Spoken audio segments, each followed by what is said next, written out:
That was my thing when I lived on the East Coast. Was let's take a ride over there, smoke a joint on the way there, eat something. Then you got that after fucking dinner joint, which means you go home early and go to sleep. Nappy Nunu time. Nobody bothers you. You know what I'm saying? You just smoke fucking. That's it. There has to be like non-stop smoking. Whenever we'd hang out, non-stop smoking with the boys.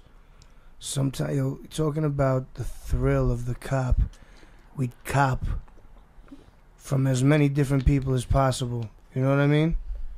The good stuff. Sometimes we go smoke in a whorehouse. You know what I mean? While the girls are working. Sometimes, things would happen in the whorehouse. I know Lee wants to ask you, but I'm going to ask you, where's the whorehouse at? Fuck, there's so many whorehouses. There used to be the $30 hollers. Still? I don't know anymore, but there used to be $30 hollers, $40 hollers, like crazy shit all over the place. What's a $40 holler? $40 around the world? $40 around the world. She'll take it up to fucking whatever you want. God, $40. But she'll stop you like it was a wild thing. It was a wild scene. How much do you tip? I don't know, man. It was like I just hung out and smoked. Jesus Christ. You don't want to fuck one of those girls in the ass, Lee. You'll be at the doctor every day for a year knowing you. What about the $30 one? You'll have fucking corn pudding all over your fucking ball sack.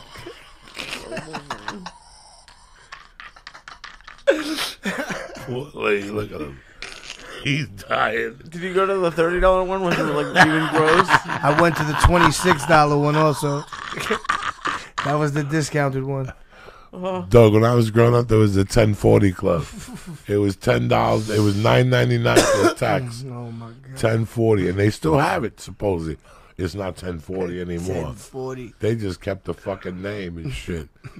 26. Bro, when I was a kid, when I was 13, there was these two fucking brothers that went into the city every weekend and got their dick sucked like $12. $12. And these two dudes were young. That means you had to have change all the time because no one has ones. They all had fives. This guy, it was it had to be like 1976. And these dudes were young. If I was 13, the one brother was 13 and the other guy was like 12, but he didn't have it all together. He would do whatever the brother would tell him and shit. And every Monday at school, they would have a story of where they'd go. They would leave on Saturday mornings by themselves to get hookers, to go into the Bronx or Queens, or they would go to these spots, and for $10, the chicks would take them in the back and wash their dick with a bucket and suck their dick and lick their balls. They would come back with 1,000 stories. The thing is, I would definitely pay to get my dick washed with the bucket. Like that seems like a nice amenity. Yeah, but it's a dirty bucket. No. We don't want a scuzz bucket. What I was gonna say is that one of my favorite things in life is the nuance of how someone explains when someone is a little fucking mental. You said he doesn't have it all together. No. There's just a lot of ways that you can say it that's very comical. He doesn't have it all together. Doug, listen, man, if you want me to tell you the truth, he was half retarded, but I don't want to say that on the air. No, but that's what I mean. So yeah, he didn't have it all together. They were Cubans. I just love it. They were Cubans. Their name was Juan and Alberto Ali. Juan was the brain of the operation. Alberto was very shy, like Rocky's wife type shy. like yeah, boss, whatever you're saying, like that type shy, like that. And they would come back on Mondays and just drop knowledge on us. And our fucking jaws would drop. We were barely getting titties.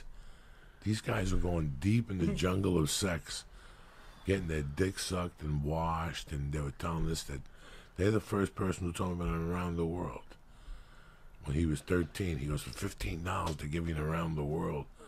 And I'm like, what the fuck are you talking about? Can you explain something? Go ahead, Doug. I used to have sex with my girlfriend laying on our sides for some reason. It was fucking terrible. When I was in fucking early in high school, We used to lay on our sides for some reason, so I didn't wake anyone up. It was terrible sex. Oh no, that's how you do it when you're young. I know, but then then you fucking no one's home and you start going nuts. But the laying on the side sex was wild.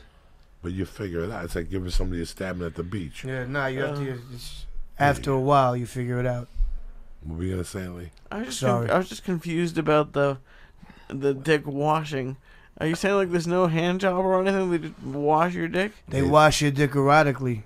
They take it to a bucket, or they get hot water with a sponge and they put soap on it, and they stretch it out for you, and they wash your balls and shit, and then they dry it off for you, and then they put a condom on it, and they fucking suck your horn. Okay. It might be a fucking used condom. That's what you never know. They might be saving money. You don't know.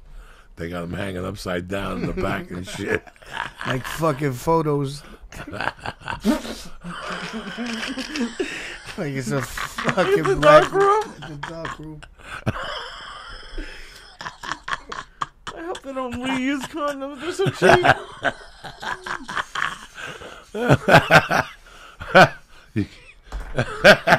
Holy shit. You go to one of those fucking half hooker houses to get a hand job. She comes in with a fucking condom without a wrapper. You know, You got. If she thinks, if she looks at you, she goes, I think this one will fit. You're fucked, dog. oh my god. I didn't know those things are still even existing anymore. What? Can I ask you, Bronson? Can you get dumplings? Like, is it okay to get like meat dumplings, or they can't? Can you believe this shit? Because Joey always says all dumplings are cat dumplings, and I can't live in a world. Did you just ask me? I can't. Is it okay to get dumplings? Where? Yeah. Anywhere? Yeah. Period. Joey says all Chinese. We have another one of these fucking things. Dumplings. I think it's pretty safe to get dumplings certain places. What do you? Okay. I had some fucking tremendous ones today. I had a wonton soup. I had a wonton soup like I had never had a wonton soup before. Where? At this place that he took me to. What's the name of it? We'll tell you after. Okay. But I don't even remember, actually. Because every time I go to Koreatown to get dumplings, he says, "Look for the stray cats." There's no stray cats because we're going in like fucking Marines. You understand me? Welcome to church, motherfucker.